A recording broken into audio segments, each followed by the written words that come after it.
Cuba. C'est l'histoire d'un petit pays, depuis toujours sous domination étrangère, qui rêva de bouleverser un ordre mondial établi où il ne pouvait trouver sa place.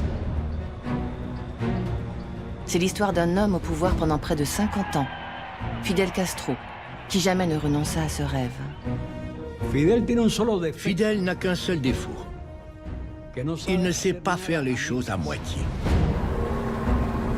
C'est l'histoire d'une révolution qui porta le combat bien au-delà de ses frontières. Le Vietnam était en guerre et nous voulions créer un, deux, trois, plusieurs Vietnam. C'était le mot d'ordre du Che. Dirigeants, membres de services de renseignement, diplomates cubains, américains, russes, en dévoilent pour nous les coulisses et les négociations secrètes. Réunis pour la première fois dans ce film, ils racontent. Cuba, à peine 110 000 km², se comportait presque comme une grande puissance.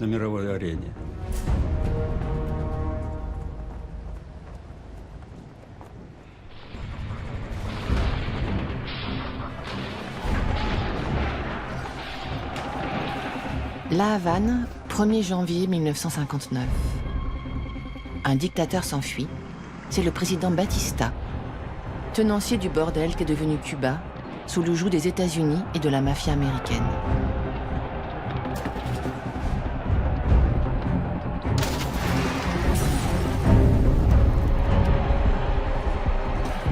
Ces révolutionnaires qui entrent dans la ville, ce sont les hommes de l'armée rebelle de Fidel Castro.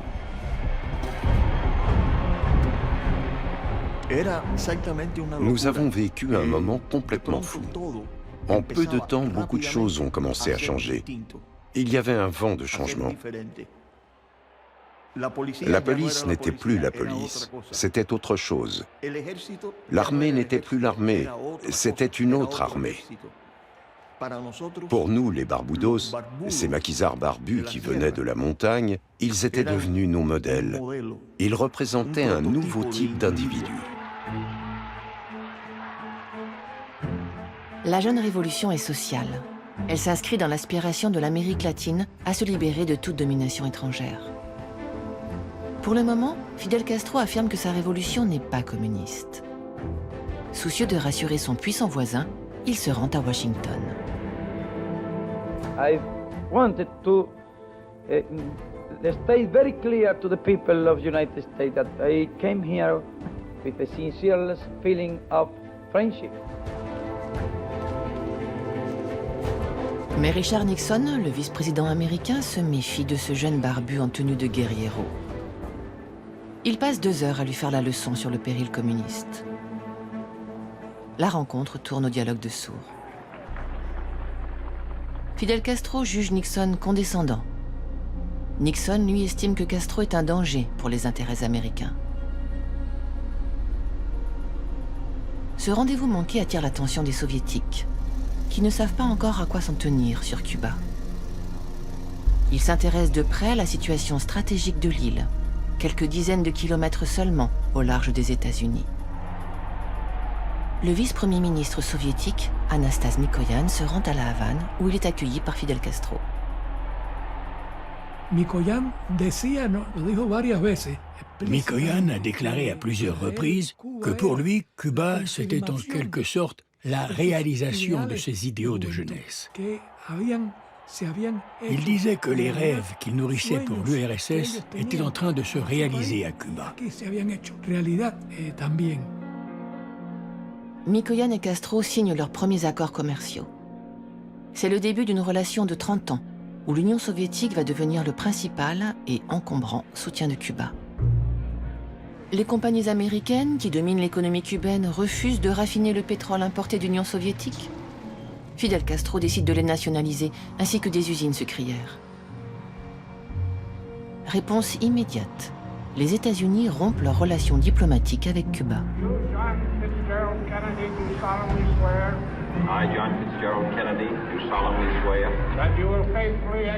Au premier jour de sa présidence, John Kennedy adresse une menace à peine voilée. Let all our neighbors know that we shall join with them to oppose aggression or subversion anywhere in the Americas.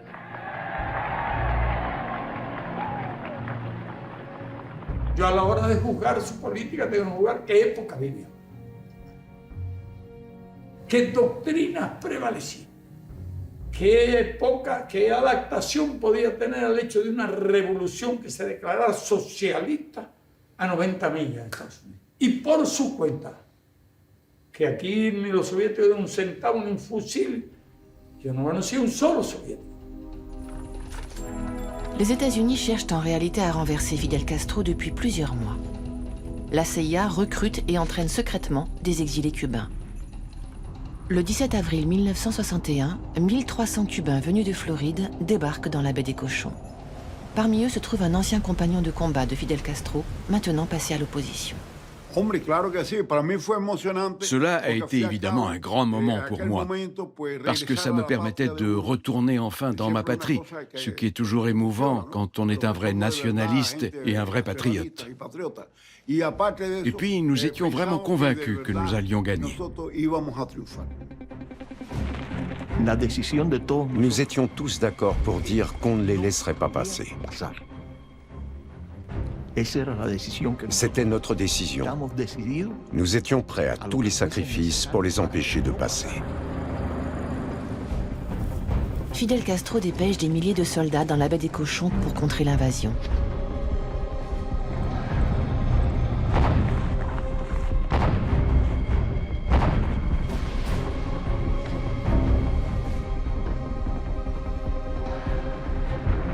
Face à la puissance de feu des forces cubaines, les assaillants se dispersent ou tentent de se cacher.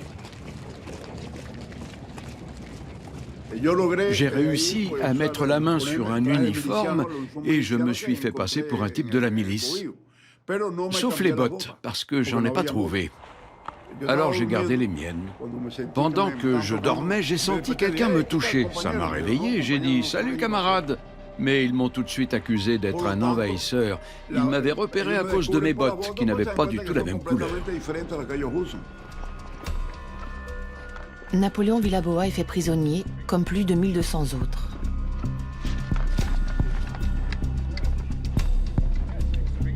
Pour Kennedy, l'humiliation est cinglante. Cet échec abîme son image de jeune président à qui tout réussit. It is not the first time that communist tanks have rolled over gallant men and women fighting to redeem the independence of their homeland. Cuba must not be abandoned to the communists, and we do not intend to abandon it either. En 1962, Kennedy décrète un embargo presque total, économique, commercial et financier, pour asphyxier Cuba. L'embargo est toujours en place aujourd'hui. Parallèlement, les États-Unis lancent une campagne clandestine d'incendie, de sabotage, de meurtre pour défaire le régime cubain. Fidel Castro est la cible de plusieurs tentatives d'assassinat.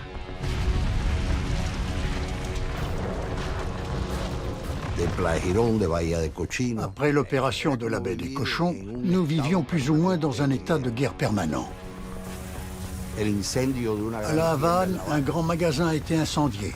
Il s'appelait El Encanto et c'était l'enseigne la plus chic de la ville. De petits avions venaient de Miami et bombardaient les champs de canne à sucre.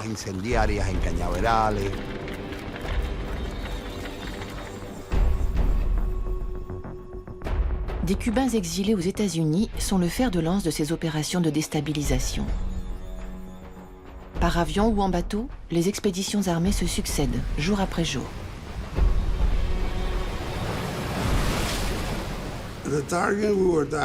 Nous visions l'hôtel Rosita Ornedo, là où descendaient les Russes de passage à Cuba, qu'ils soient techniciens ou militaires. J'ai dû pilonner le restaurant à 5 reprises et le bâtiment une dizaine de fois. On utilisait des balles traçantes anti-blindées, ce qui fait qu'on pouvait suivre leur trajectoire.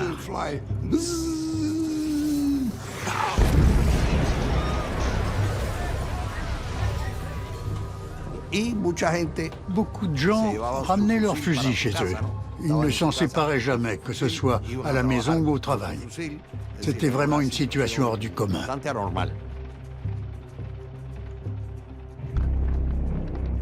C'est alors que Nikita Khrouchtchev, dirigeant de l'Union soviétique, imagine de retourner radicalement la situation.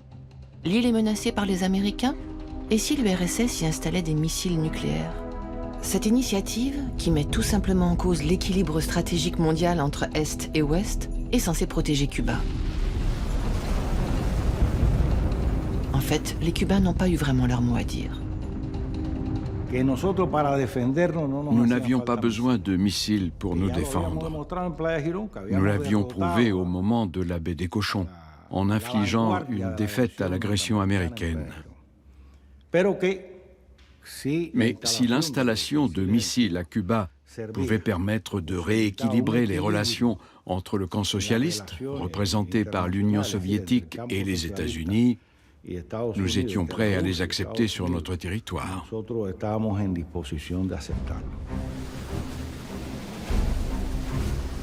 Plus de 80 navires soviétiques font route vers Cuba. À bord, les membres d'équipage sont déguisés en simples touristes.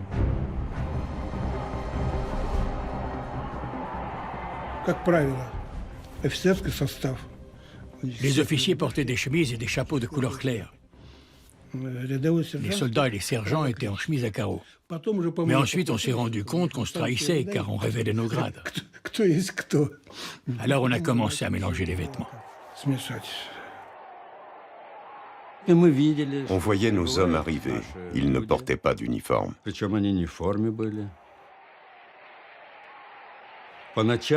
La nuit, d'énormes camions passaient, transportant on ne sait quoi. Parfois, on entendait un grondement si fort que l'immeuble en tremblait, parce que les chargements étaient très lourds. En tout cas, personne ne pouvait imaginer que c'était des missiles.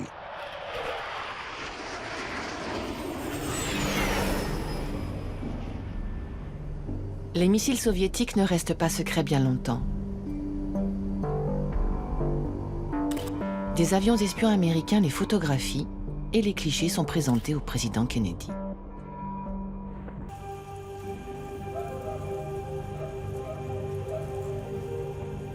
Dans la nuit du 27 octobre 1962, contre l'avis des Soviétiques, Fidel Castro fait abattre un avion espion américain qui survolait Cuba. Le pilote est tué. Est-on à deux doigts d'une guerre nucléaire?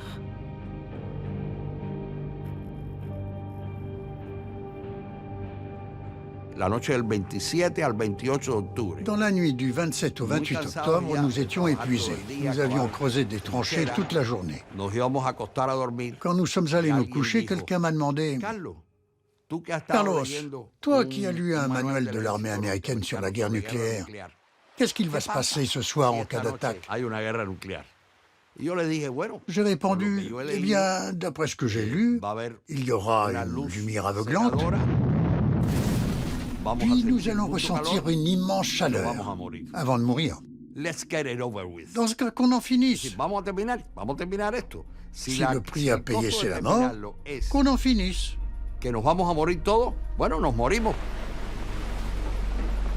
La devise « la patrie ou la mort », cela voulait bien dire ce que ça voulait dire.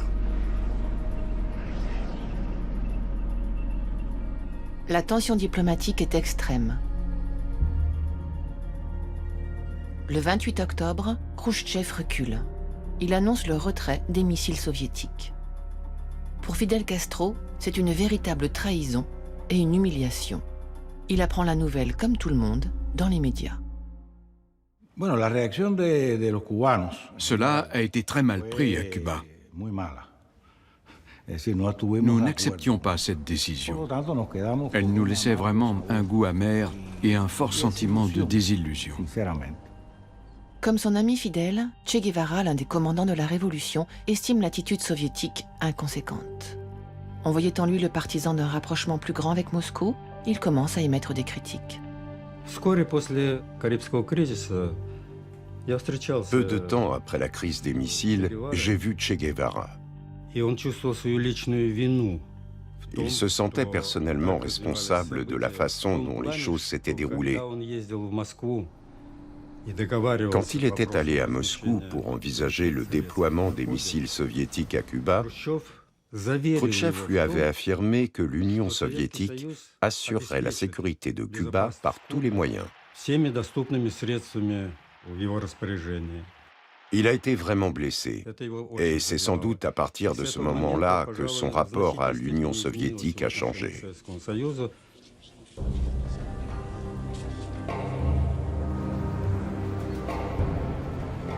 Mais la rupture est impossible. Cuba dépend de manière vitale de l'aide soviétique. Pour s'émanciper de ce qui pourrait devenir une nouvelle tutelle, Fidel Castro doit jouer son propre jeu.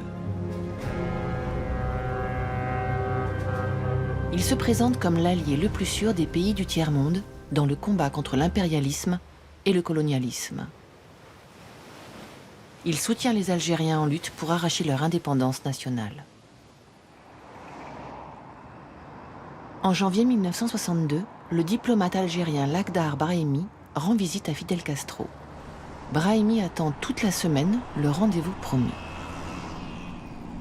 Un jour, j'ai fini par dire « Écoutez, il y a un avion demain, il faut que je le prenne. » Alors, à 1h du matin, quelqu'un frappe à la porte de ma chambre d'hôtel.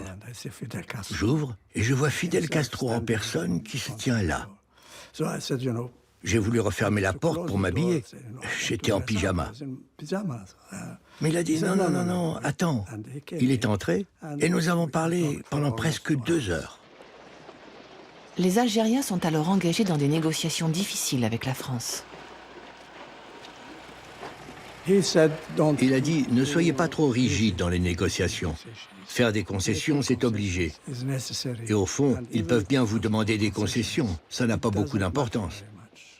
Une fois les Français partis, ils ne pourront plus revenir. C'est ça le plus important. » L'Algérie conquiert son indépendance en mars 1962. Cuba peut maintenant compter sur un allié stratégique de l'autre côté de l'Atlantique. Fidel Castro reçoit le leader algérien Ahmed Ben Bella en grande pompe, tandis que des armes, acheminées discrètement de Cuba, parviennent en Algérie. Dès l'instant où nous sommes devenus indépendants, nous avons proposé notre soutien à tous les dirigeants africains, sans exception. Et ils ont tous ouvert des bureaux à Alger. Cuba dispose ainsi d'une plateforme efficace pour faire transiter des armes depuis l'Amérique latine vers tout le continent africain, alors en plein mouvement d'émancipation.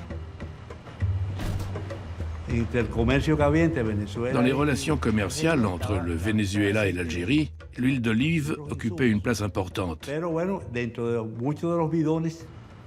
Nous avons donc eu l'idée d'utiliser un bon nombre de bidons d'huile pour y cacher des armes.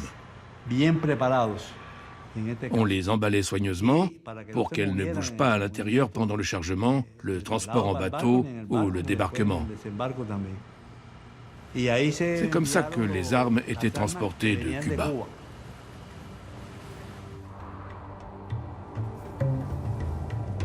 Un an est passé. Un conflit frontalier oppose l'Algérie et le Maroc. À la demande de son allié algérien, Cuba dépêche de l'artillerie et des tanks, mais aussi des soldats. Pour la première fois, Fidel Castro montre qu'il est prêt à envoyer des troupes se battre sur un autre continent. Le président Ben Bella a sollicité une assistance militaire via notre ambassadeur. Il est venu à Cuba et la demande a été immédiatement acceptée. Une brigade de 686 combattants a donc été envoyée, répartie en 2 avions Britannia qui ont atterri à Alger et 2 bateaux cubains qui ont débarqué à Oran. Ils sont ensuite allés à la frontière marocaine au sud pour rejoindre la brigade. Ça a été une vraie épopée, surtout pour le petit pays qu'est Cuba, perdu dans les Caraïbes.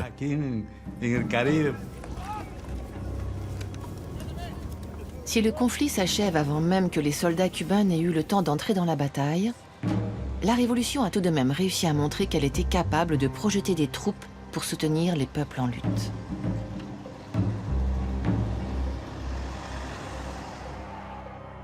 Et c'est exactement ce que préconise Che Guevara, qui arpente le monde au milieu des années 60. Sa dénonciation de l'impérialisme américain se double d'une critique sévère de la stratégie de la coexistence pacifique, ce qui suscite la fureur des soviétiques. Como marxistas, Hemos mantenido que la coexistencia pacífica entre naciones no engloba la coexistencia entre explotadores y explotados, entre opresores y oprimidos.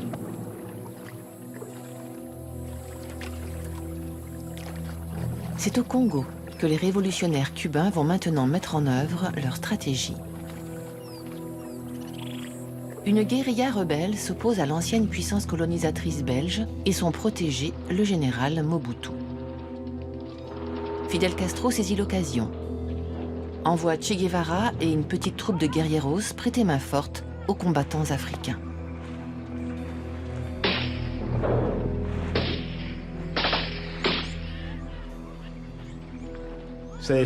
Il avait été décidé que nous aiderions le Congo. Le mouvement de libération en avait fait la demande. Une colonne d'une centaine de combattants cubains aguerris est constituée. Ils répondent tous à un critère particulier. On m'a dit qu'il devait être noir, très noir. C'est la seule consigne que j'ai reçue, je ne savais rien d'autre. J'ai commencé à sélectionner des combattants en toute discrétion, c'était top secret. Et les mystères ne s'arrêtent pas là. Quand Victor Driquet demande s'il dirigera cette opération, on lui répond « Oui, oui, tu seras le second, et c'est Ramon qui prendra le commandement. Tu ne le connais pas ?» À cette époque, il n'y avait pas beaucoup de commandants. Pourtant, je ne connaissais pas ce Ramon. Quelques jours plus tard, Driquet rencontre le mystérieux commandant. Quelqu'un m'a dit, voici ton chef, le commandant Ramon. Tu confirmes que tu ne le connais pas? Je dis non, je ne le connais pas. Pourtant, il se trouvait tout près de moi, encore plus que vous ne l'êtes. Je vous dis que je n'ai jamais vu ce camarade de ma vie. Telle a été ma seconde rencontre avec le Che. C'est un moment qui m'a vraiment marqué. Mais rien ne se passe comme prévu. Che Guevara, dont la peau blanche pourrait attirer l'attention, reste confiné dans le campement. Les combattants cubains ne montent pas au front, au risque d'internationaliser le conflit. Et puis entre Cubains et Congolais, il n'y a pas vraiment d'entente politique. Nous avions sous-estimé l'aspect tribal. Cuba est un petit pays et nous ne sommes pas organisés par groupe ethnique. Nous sommes simplement un peuple qui mêle plusieurs origines. Nous avons une conception très claire de la nation. Nous défendons Cuba car nous sommes cubains. Au Congo, c'était très difficile car chaque tribu se battait pour ses intérêts propres et son petit bout de terre. L'idée de nation n'avait aucun sens pour eux. Au bout de 6 mois, les Cubains quittent le Congo. Les forces soutenues par les États-Unis prévalent. Pour Cuba, c'est un échec. Mais Fidel Castro maintient sa stratégie. Multiplier les lignes de front pour desserrer la pression sur Cuba et, indépendamment des Soviétiques, développer la solidarité entre pays du Sud. En janvier 1966, Fidel Castro accueille le plus grand rassemblement d'organisations révolutionnaires qui ait jamais eu lieu, la conférence tricontinentale. Près de 82 pays du tiers-monde et plus de 500 représentants des mouvements de libération nationale. L'initiative s'affranchit de l'attentisme des dirigeants soviétiques. La plupart des pays d'Amérique latine étaient des dictatures ou des gouvernements répressifs. C'est pourquoi 90% de ces organisations révolutionnaires étaient illégales et il était très difficile de les contacter.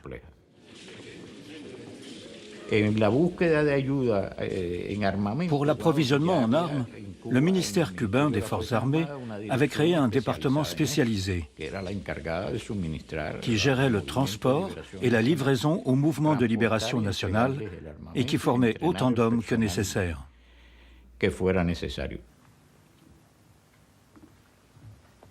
Porque entiende que el enemigo es uno, el mismo que nos ataca a nosotros en nuestras costas y en nuestras tierras,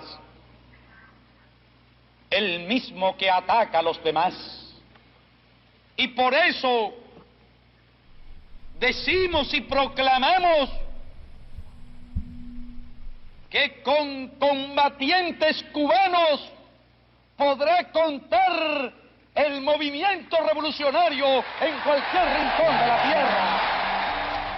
La tricontinentale désigne les États-Unis comme les ennemis du genre humain. Ils sont affaiblis par la guerre qu'ils mènent au Vietnam. Le moment est venu de les prendre de revers dans leur chasse gardée, le sous-continent latino-américain. La Bolivie, qui se situe au centre de la péninsule, intéresse tout particulièrement Fidel Castro et Che Guevara. Pour le Che, la Bolivie était alors l'endroit idéal pour mettre sur pied un camp d'entraînement pour former des révolutionnaires venus de toute l'Amérique latine. L'idée était de renvoyer ensuite ces nouveaux guérilleros dans leur pays limitrophe avec la Bolivie. Les Péruviens retourneraient donc au Pérou, les Équatoriens en Équateur et les Argentins en Argentine. Le Vietnam était en guerre et nous devions créer un, deux, trois, plusieurs Vietnam. C'était le mot d'ordre du Che. Pas question pour Che Guevara que l'histoire du Congo se reproduise. Cette fois, il veut commander la guérilla et mener l'offensive. Mais Mario Montre, le secrétaire du Parti communiste bolivien, partisan de la coexistence pacifique à la soviétique, s'y oppose. Qui allait diriger la guérilla? C'est tout ce qui comptait. Monre, en tant que Bolivien et secrétaire du parti, estimait que c'était lui qui devait être à la tête de la guérilla. Mais Che Guevara, en tant qu'internationaliste et latino-américain, considérait que c'était à lui que revenait la direction. Entonces, él me dijo, yo no te puedo dar la dirección revolucionaria, no te puedo dar la dirección porque tú no crees en la guerrilla. Tú tienes planes diferentes. Le planteé la necesidad de levantar, de preparar en escala nacional un partido, una organización militar capaz de impulsar una revolución en un momento de crisis, que hayan ciertas condiciones. El Che cuando regresa se ponía problemas. Así, ya se producía allí hay una bronca entre el dirigente del Partido Comunista que tenía gente allí, monja. Y el Che, bueno, era muy recto. Y el Che, pienso que debía ser un esfuerzo más de unidad. Es una opinión. Su carácter lo lleva, él era muy franco.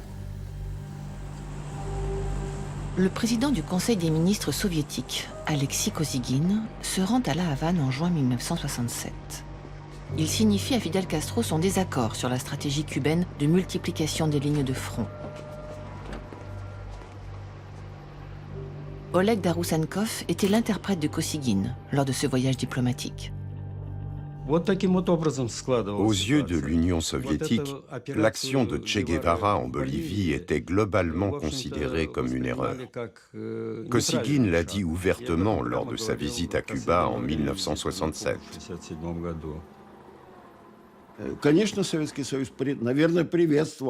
Bien sûr que l'Union soviétique aurait été heureuse de voir apparaître 5 nouveaux Vietnam ou plus. Mais à quel prix? Je ne sais pas. C'est difficile d'en parler. C'est la question essentielle.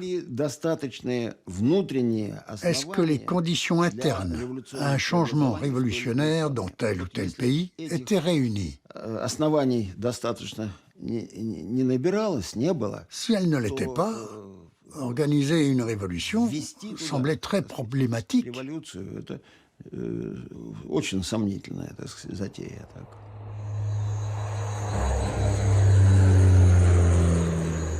Les États-Unis ont compris que le Che veut propager la révolution en Amérique latine. Des forces spéciales américaines sont envoyées à sa poursuite. Che Guevara et ses camarades se trouvent de plus en plus isolés dans la jungle bolivienne. Le Che s'était formé à Cuba, qui est une île longue et étroite, avec des milliers de kilomètres de route, et où les gens pouvaient donc spontanément rejoindre la guérilla. En Bolivie, le réseau routier était très limité, donc il était peu probable que le même phénomène ait lieu.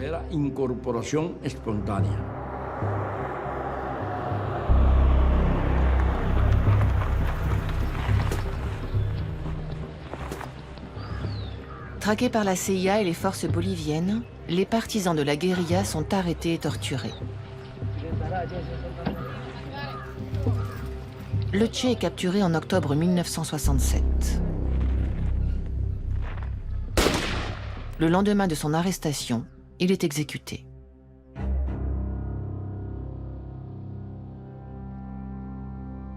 En exhibant son cadavre devant les caméras, les Américains entendent manifester leur puissance.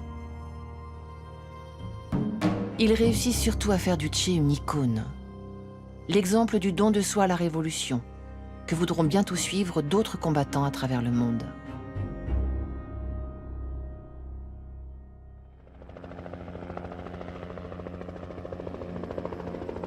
« 1974.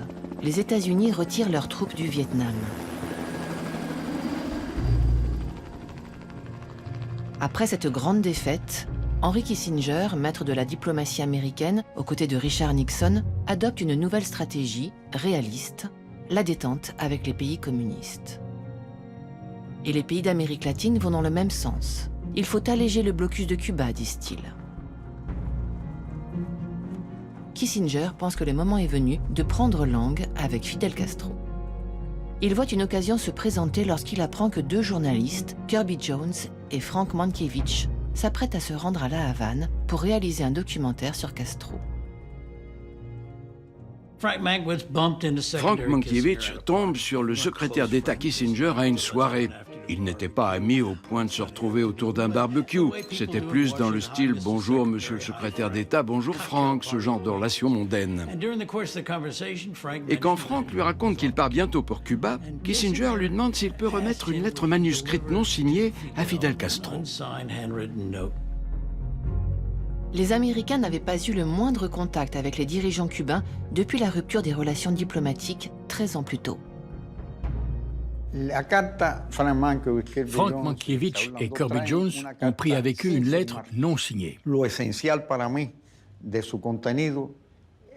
À mon sens, le point le plus important était que Kissinger y disait que malgré les divergences profondes qui existeraient toujours entre Cuba et les États-Unis, il fallait sortir de cette hostilité perpétuelle entre les deux pays.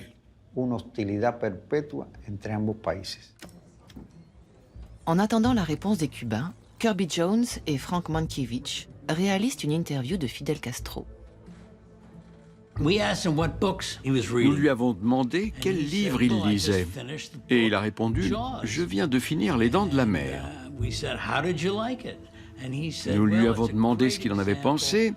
C'est un très bon exemple de ce qu'est le capitalisme. Je ne l'avais jamais perçu comme ça et nous lui avons demandé pourquoi. Pour lui, le livre décrivait bien le capitalisme, parce que le maire décide de garder les plages ouvertes pendant le week-end de vacances plutôt que de les fermer pour des raisons de sécurité. Pour Fidel, le capitalisme consistait à faire du profit, même au prix de vies humaines. Nous lui avons demandé le sens qu'il donnait à la liberté individuelle, ce à quoi il a répondu qu'il y avait deux conceptions différentes. I think there are two different concepts of freedom. You believe that freedom can exist within a class society, and we believe in a society without classes, where there are no millionaires or multimillionaires at the top of the pyramid. I wonder if you can compare the freedom of the millionaire with that of the beggar. Kirby Jones et Frank Mankiewicz doivent repartir à l'aéroport. Ils n'ont toujours pas de réponse à la lettre de Kissinger. Fidel est venu nous saluer au moment du départ. On se disait au revoir et je lui ai demandé s'il avait une réponse à la lettre. Il a alors fouillé dans sa poche et m'a dit « La voilà ». Sa réponse, c'était « Oui, je suis intéressé, continuons à discuter ». La tactique de Kissinger semble fonctionner. We see no virtue in perpetual antagonism between the United States and Cuba. Our concern relates above all to Cuba's export of revolution. Pour mener des discussions secrètes avec les Cubains, Kissinger fait appel à un diplomate spécialiste de l'Amérique latine, William Rogers, et à son négociateur en chef, Larry Gelberger. Ce dernier est assisté par Wes Egan, qui a alors 29 ans. Egelberger m'a dit « Allez Egan, on va à New York. Tout ce que tu auras à faire, c'est prendre des notes, rédiger le compte-rendu et la fermer. » Dans l'un des hôtels les plus luxueux de New York, les diplomates américains semblent avoir tout prévu. J'avais l'impression qu'il était tout à fait possible que les États-Unis se soient donné les moyens d'enregistrer la conversation. Il y avait même un bouquet de fleurs posé sur la table entre eux et nous. Les négociateurs commencent par présenter leur point de vue. Pour les Américains, Cuba doit cesser d'exporter la révolution à travers le monde.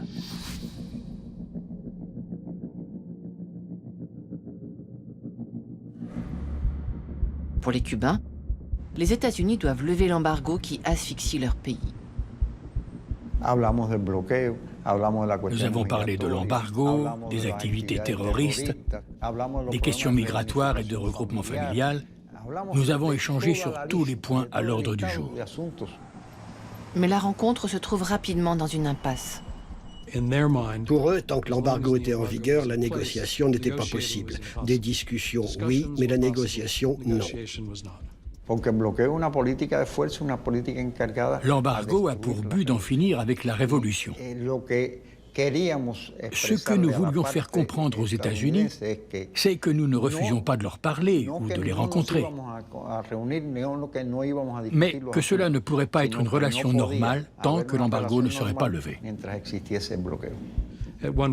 Roger est intervenu pour dire « Vous faites une distinction entre discussion et négociation ?» Et Parodi a dit « Oui, c'est tout à fait ça. »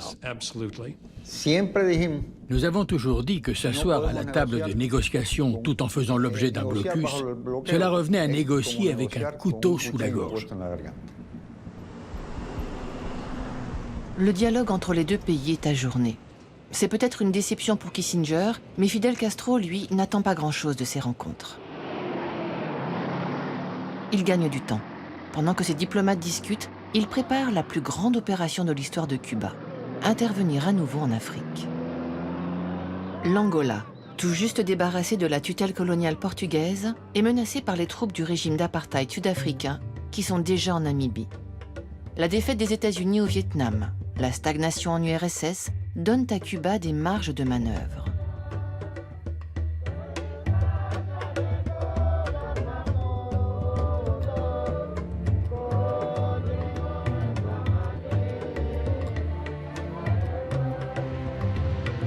Fidel Castro répond à l'appel que lui a lancé le MPLA, le mouvement de libération angolais soutenu par les pays socialistes. Cuando se produce la invasión de Angola por tropas regulares de África del Sur, no podíamos cruzarnos de brazos. Y cuando el MPLA solicitó nuestra ayuda, le ofrecimos la ayuda necesaria. Il s'agit de frapper un grand coup. L'heure n'est plus à la guérilla, comme au Congo, mais à une véritable guerre. Pendant l'année 1975, plus de 7000 soldats cubains sont arrivés en Angola avec armes et bagages. Pour les diplomates américains qui croyaient que Cuba voulait encore négocier avec eux, c'est tout simplement incompréhensible. Comment l'intervention en Angola pouvait être plus importante que la normalisation des relations avec son principal adversaire? Ça n'a pas de sens. C'est sûr, ils savaient bien que ça compromettrait toute avancée vers la normalisation. Pourquoi ont-ils fait ça? Les Américains sont persuadés qu'en fait, c'est l'Union soviétique qui agit en sous-main en se servant des Cubains. The Soviet Union has sent close to $200 million worth of military equipment to Angola in the last 9 months. In addition to that, between 5,000 and 7,000 Cuban military forces are in Cuba, are in Angola, and in fact, they seem to be everywhere excepting Cuba. Kissinger se trompe. L'Union soviétique ne contrôle pas les forces cubaines en Angola. D'ailleurs, les Cubains en ont-ils même parlé à leurs alliés? Non, pas du tout. L'Union soviétique a été mise devant un fait accompli. Les Cubains se préparaient à participer à une opération militaire en Angola.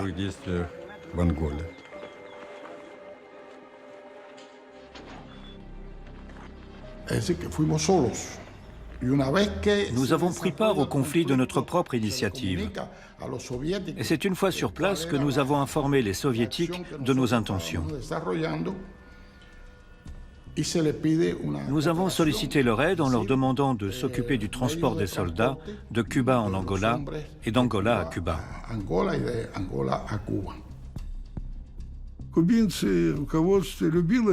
Le gouvernement cubain aimait prendre des risques, et la plupart du temps, cela fonctionnait. En prenant cette décision, ils nous ont donné une responsabilité particulière à notre insu, d'une certaine manière.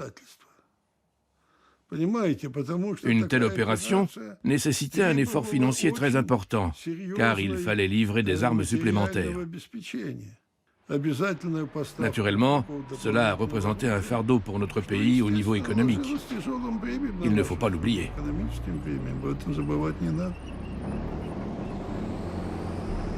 Fort de son succès en Angola où il maintient ses troupes, Fidel Castro décide une nouvelle fois d'affronter plus directement la puissance américaine dans sa chasse gardée, l'Amérique centrale. Il veut contrer le nouveau président des États-Unis, Ronald Reagan, qui cherche à écraser les mouvements révolutionnaires à l'offensive au Nicaragua et au Salvador.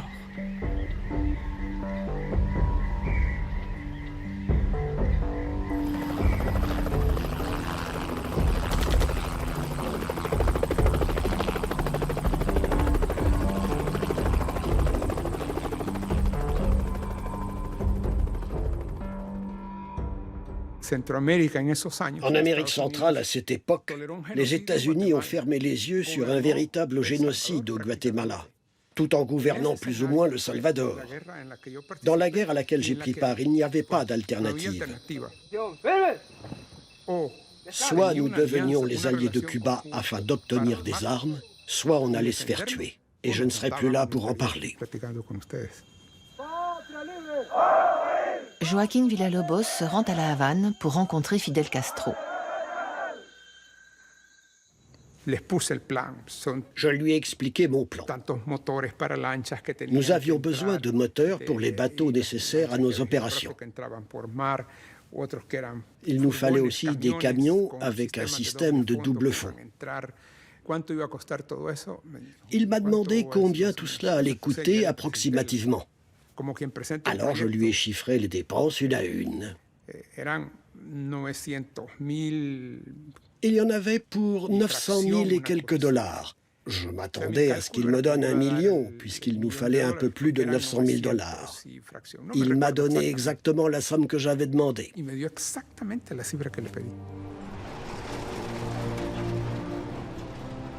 Cuba est toujours sous embargo. La population doit supporter une grande pauvreté. Dans de telles conditions, le soutien ruineux aux guérillas étrangères peut paraître irrationnel.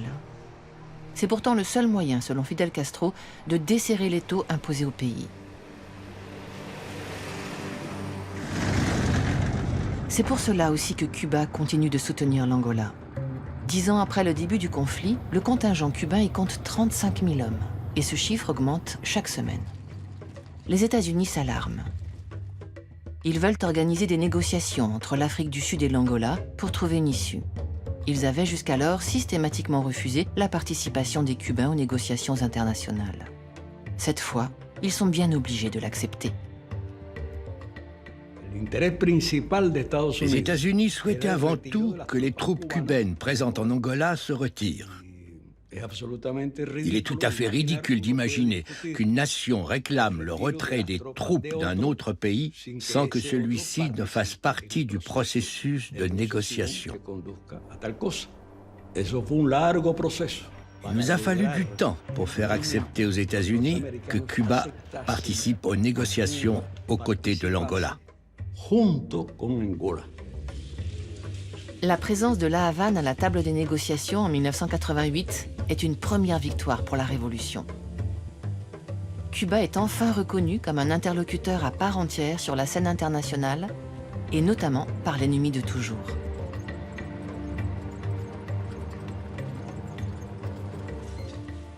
Nous avions remarqué que dans toutes les salles de réunion où nous allions, nous croisions des gens avec des vieux caméscopes.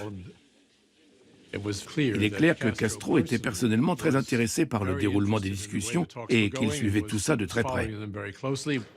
Je me souviens avoir demandé à un de mes homologues cubains, au fond, quel est l'enjeu dans nos discussions? Et les négociateurs cubains m'ont répondu, nous sommes un petit pays, mais nous voulons que notre rôle dans le système international soit reconnu. La question, c'est la dignité. J'ai répondu, mais de combien de dignité a besoin Cuba? Et il m'a répondu, beaucoup de dignité. Beaucoup. Pour éviter l'enlisement des négociations, Fidel Castro maintient la pression militaire sur le terrain.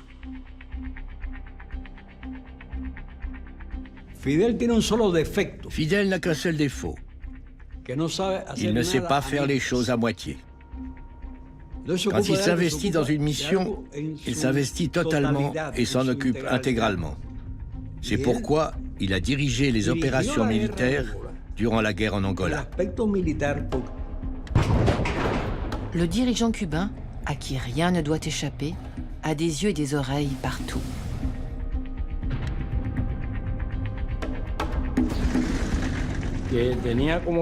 Ma mission consistait à aller en Angola pour voir de mes propres yeux ce qui s'y passait comme le voulait Fidel. Ne me raconte pas ce qu'on t'a raconté, je veux que tu me racontes ce que tu as vu de tes propres yeux. Malgré cela, il ne croyait pas grand-chose de ce que je lui rapportais. Alors je n'ai pas eu d'autre choix que de m'équiper d'une caméra pour qu'il commence à me croire.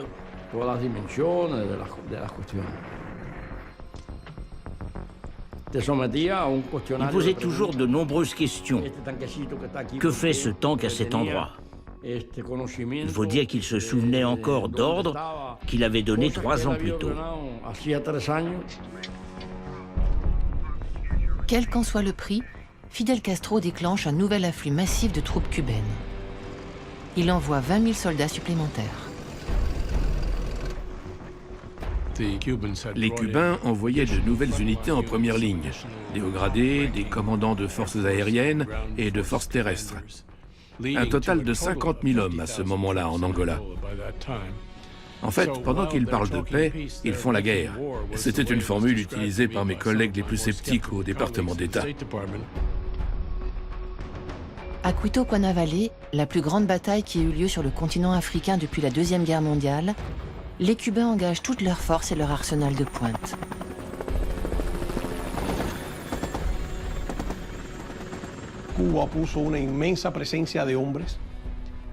Cuba a envoyé un nombre d'hommes incroyable, avec un niveau d'armement hors norme, bien supérieur à ce qui se pratiquait habituellement. L'objectif était d'obtenir des unités de taille moyenne bien pourvues en véhicules, en artillerie terrestre et en artillerie antiaérienne de haut niveau. Cuba a également construit 2 aéroports sur place, un changement radical dans le contrôle stratégique de l'espace aérien.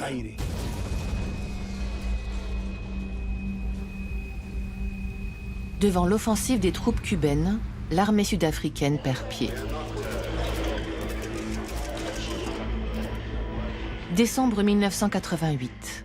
Un traité de paix est signé à New York par l'Angola, l'Afrique du Sud et Cuba, sous le parrainage des Américains. L'Afrique du Sud doit retirer ses troupes d'Angola et de Namibie qui devient indépendante. L'apartheid ne se relèvera jamais de ce coup porté par Cuba. Et si les Américains font mine d'être les arbitres de l'événement, ils doivent prendre acte de cette grande victoire de Fidel Castro dans l'arène internationale.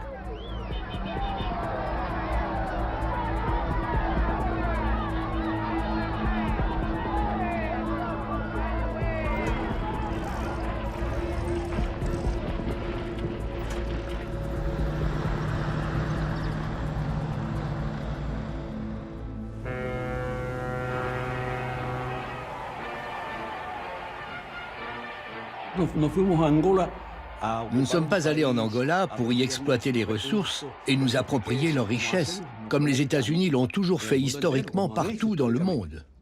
Nous y sommes allés pour prêter main forte à un peuple frère, face aux attaques des racistes qui étaient soutenus par les États-Unis. Le jour où la guerre a pris fin, personne n'était plus heureux que les Cubains, car ils pouvaient enfin rentrer chez eux.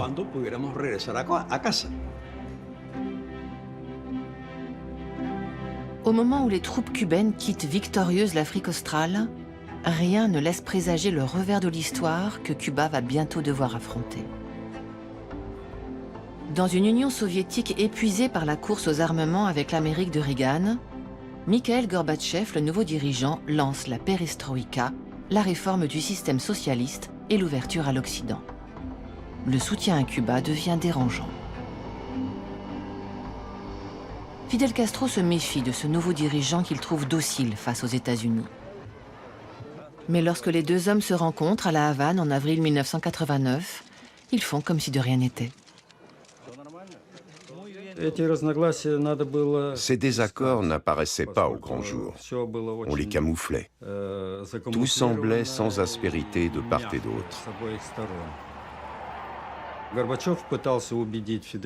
Gorbatchev cherchait à convaincre Fidel Castro que la perestroïka était une bonne chose et que Cuba ferait mieux d'adopter ses idées. Fidel, de son côté, répondait poliment que ça ne convenait pas aux Cubains et que ça pouvait avoir de lourdes conséquences.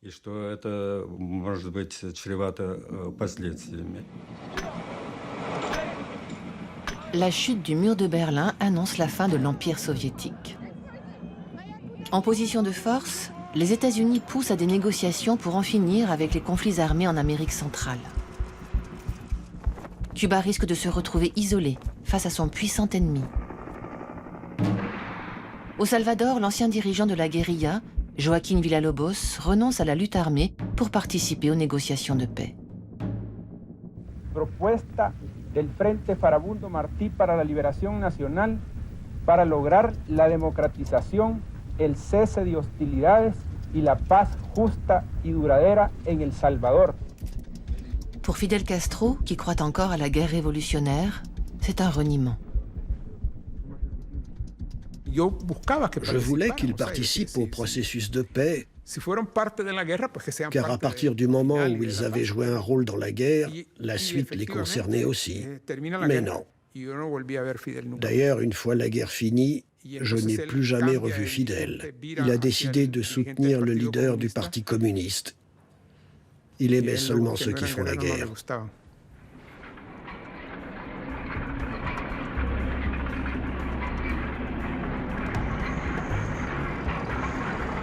En Union soviétique, Mikhaïl Gorbatchev est renversé par un coup d'État, fomenté par les tenants de la ligne dure au sein du Parti communiste, les plus proches de Cuba. Gorbatchev retrouve son fauteuil 5 jours plus tard, mais l'Union soviétique est au bord du gouffre. Le secrétaire d'État américain James Baker saisit l'occasion. Il se précipite au Kremlin pour offrir son aide à Gorbatchev. Lorsque Gorbatchev a fini de nous raconter le moment éprouvant qu'il venait de traverser, il a continué, et ce n'est pas très surprenant, en insistant sur l'importance du processus de réforme. Il disait qu'il avait vraiment besoin de notre aide, besoin d'un soutien économique qui permettrait de montrer que les réformes portent leurs fruits. Baker, qui a appris que l'URSS envisage de retirer ses troupes de Cuba, pousse Gorbatchev dans ce sens. Une chose qui pourrait nous pousser à vous fournir notre assistance, ce serait de démontrer clairement que dans les circonstances où vous êtes, à court de ressources, vous n'allez pas augmenter vos dépenses à Cuba. Je veux dire, ça coûte de l'argent d'avoir des militaires là-bas. C'est un résidu d'un autre temps.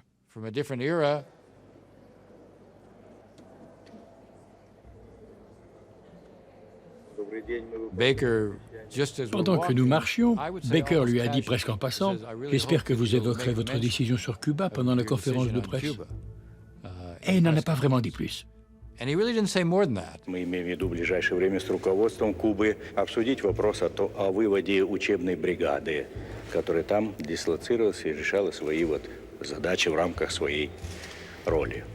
Une fois de plus, l'allié russe vient de prendre une décision cruciale sans même en informer Fidel Castro. I would not characterize that as a small gesture.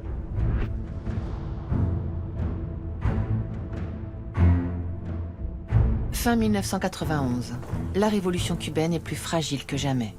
Même si elle avait toujours su se trouver de nouveaux alliés pour atténuer la tutelle soviétique, l'île est à nouveau seule, sous embargo face à un ennemi toujours plus menaçant. La patrie ou la mort, la devise des guerrieros au premier jour de la révolution, est plus que jamais d'actualité. ¿Y qué hacía falta para quedarse solo frente al imperio?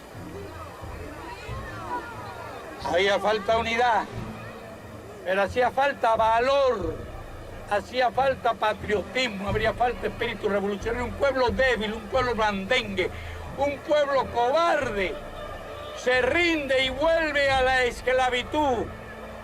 Pero un pueblo digno, un pueblo valiente como nosotros no se rinde y no vuelve jamás a la esclavitud.